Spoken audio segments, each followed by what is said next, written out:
Like many before me, when I went from worshiping at the iron of altar into the world of calisthenics, I made one of the biggest mistakes that wasted a ton of time and a ton of energy and wore out my joints faster and didn't really help me get what I wanted as far as building muscle and strength. But worse yet, I made that mistake because it seemed like the ideal and optimal way to build that muscle and strength in the first place. So greetings, my friend. Welcome back to my YouTube channel. Matt Schifferly here with another video to help you be fit and live free.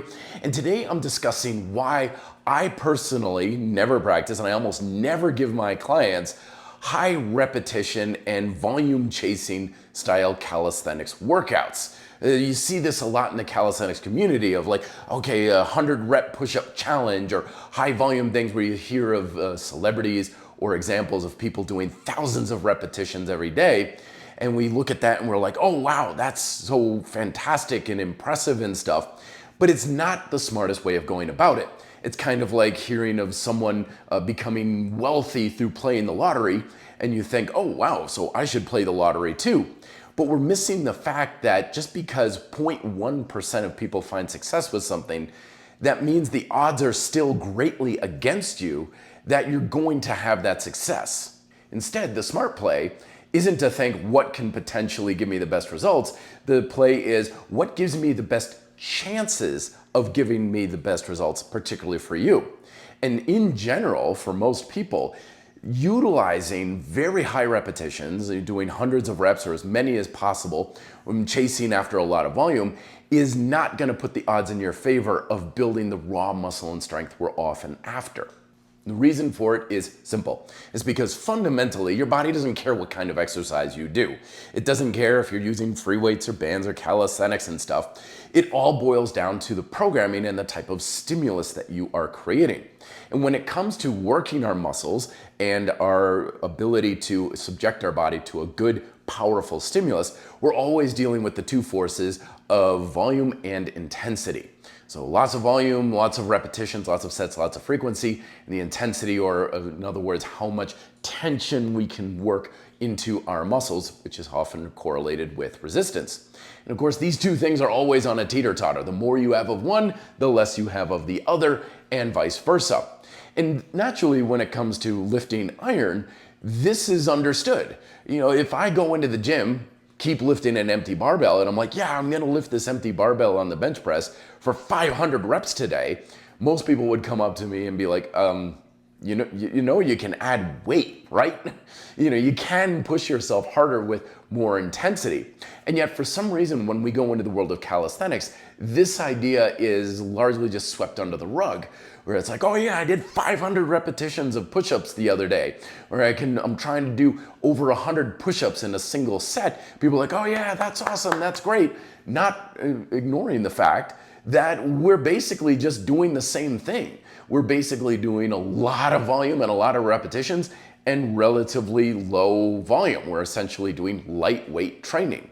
Of course, every tool has its place. If you needed to do a whole lot of repetitions, for example, to pass a PT test, or it might just be a fun challenge, a little feather in your cap to say, I can do 100 push-ups, great, go for it. I'm not saying it's a bad thing and that you shouldn't do it if that's in alignment with your actual goal.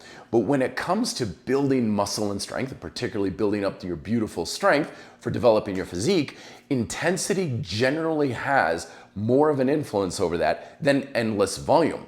And that's because when we have a ton of volume, we do create some degree of stimulus, but the more volume you do, the more the stimulus is just repetitive. It's not progressive, it's not something that is building on top of itself. It's just basically doing the same thing over and over to reinforce and hold on to what you've built. But it's nothing above and beyond what you had if you had some degree of volume and you didn't have that much intensity to begin with. The big takeaway and lesson when utilizing calisthenics for building muscle and strength is to recognize that it's just another form of weightlifting. The programming shouldn't be any different than if you were lifting iron. If you're doing 5x5 with weightlifting, you do 5x5 with calisthenics. If you do 3 sets of 10 with weights, you do 3 sets of 10 with calisthenics. The programming is no different at all. But you might be thinking, well, if I do 3 sets of 10 push-ups, that's pretty easy. And that's why it's very important to understand things like progressive calisthenics theory, or even utilizing the basics of weighted calisthenics. You need to add that intensity somehow. Again, there's lots of ways we can do that with calisthenics, which is one of the reasons why I love it. But we still want to make sure that we're going after that intensity so the volume is adequate. Yes, a lot of times people are like, oh, volume's the #1 driver for building muscle and strength. No, it's not. You need enough volume. It's just like things like calories and protein for building muscle. You need enough, but it doesn't mean that's the sole driver for that stimulus. Instead, it's about your overall work capacity, which is a combination of the two things. And the more intensity you use, the less volume you're going to need in order to challenge your work capacity to create that stimulus. And if you're new to calisthenics, probably the easiest resource I can give you in order to really jumpstart things is check out my book, Progressive and Weighted Calisthenics, on how to add intensity to basic calisthenics movements for real strength and muscle. It's reddeltaproject.com. Link is down below if you want to check that out. But thank you very much for watching. As always, best of luck in your workouts this week, and I'll see you in the next video. Be fit, live free.